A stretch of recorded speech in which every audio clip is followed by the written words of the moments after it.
Sir, good evening po. Sir, kamusta po yung kaibigan ko? Buti na dumating ka rito.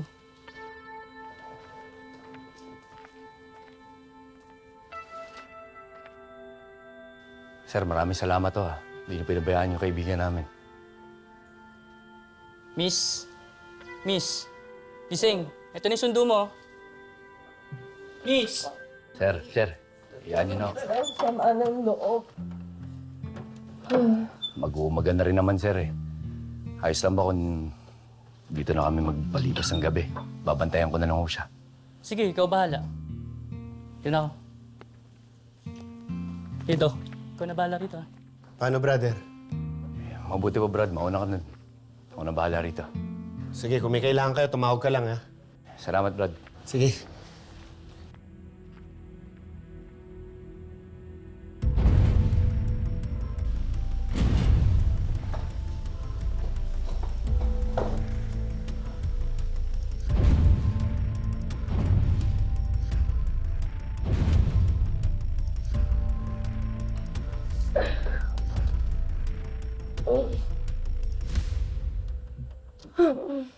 Yes.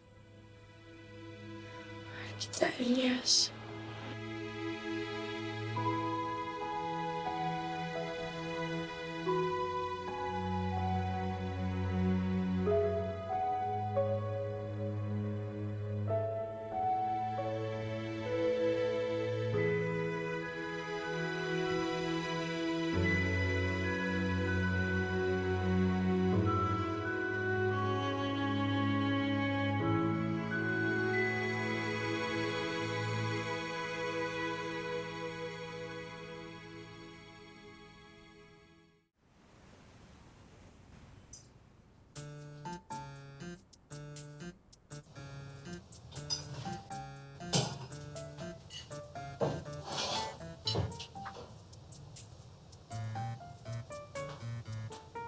Oh, matutulog ka na nga lang, kumakain ka pa.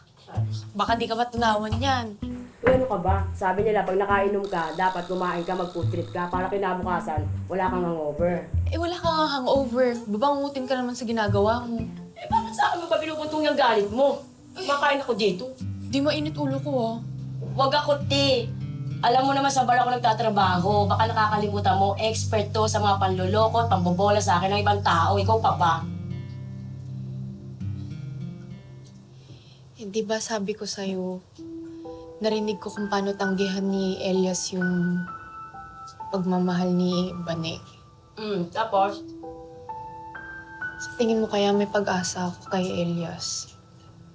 Ano bang pag-asa yung sinasabi mo, te? Hulog ba yan ng langit? Hinihila ba yan sa puwet ng manok? Yung pag-asang sinasabi mo, ikaw ang gagawa nun. Sa ganda at alindog mong yan, pag sinunggaban mo si Elias, naku po, malamang. Malamang sa ano? Malamang. Yung gusto mo, gusto rin niya. Uy, hindi naman siguro. Bakit? Sa tingin ko naman, lalaking-lalaki yun si Elias.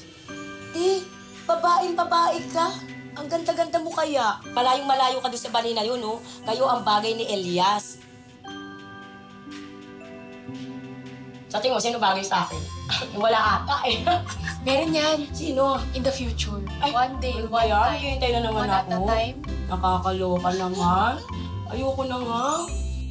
Vanessa, alam mo ba kung ano mga pinagagawa mo kagabi?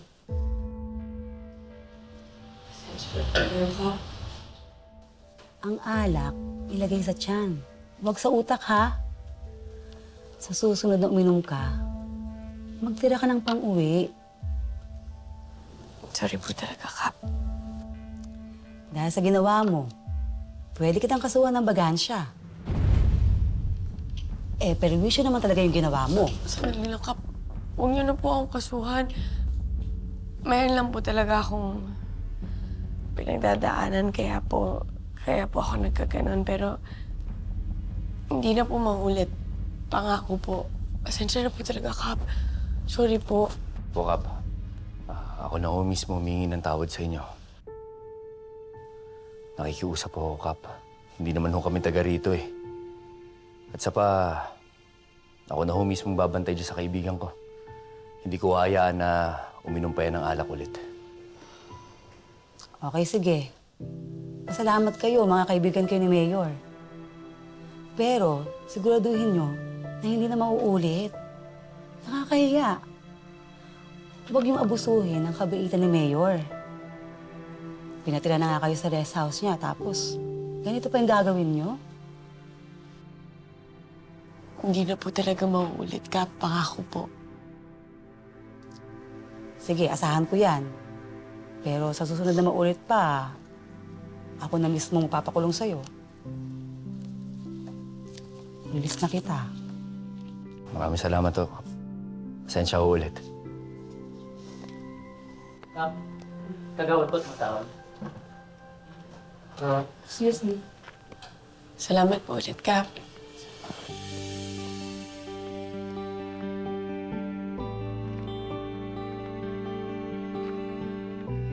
Salamat, Elias. Mamaya ka ng pasalamat. Uwi na muna tayo.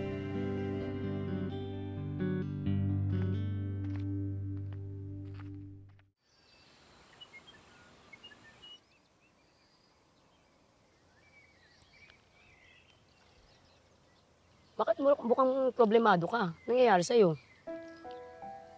Baka siya umuwi simula kahapon eh. Chat nga ako. Wala naman reply. Ano ka ba? Di ba, sabi niya, kailangan niyang kumayod ng kumayod para bago sila umuwi ng Cebu ng nanay niya, kailangan niya ng pera. Dahil mo lang, magre-reply din yun. Tama niya kasi si Bani eh. Ayun, nagsiselos ang hitad. O nga pala, uuwi na si Elias ng Cebu. Hayaan mo na lang ba na umalis siya nang hindi niya alam na bet mo siya?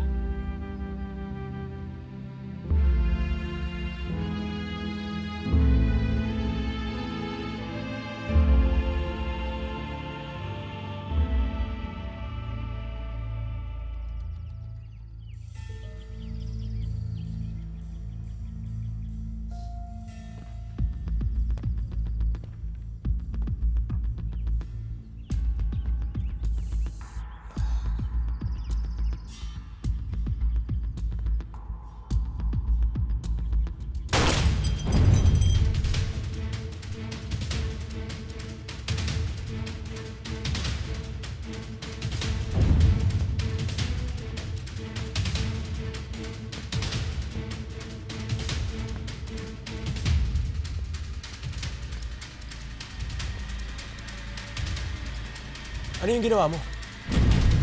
Ang lakas ng tama mong hayop ka! Gusto kong makita ang galing mo sa bakbakan.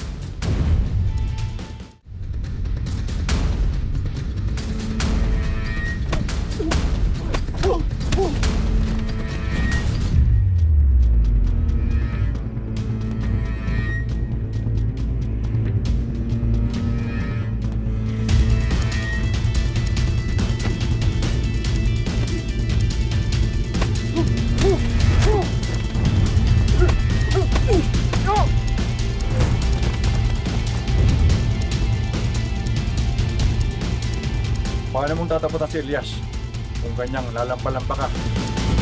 Ikaw sinungaling. Ikaw magkano? 1 milyon? Ito 4 milyon. Sabi mo lang asan Joanne?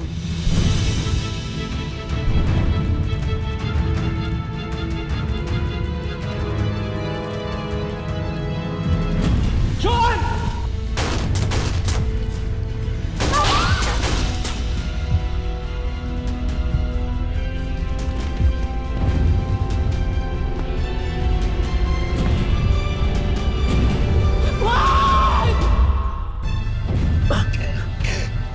Madam President!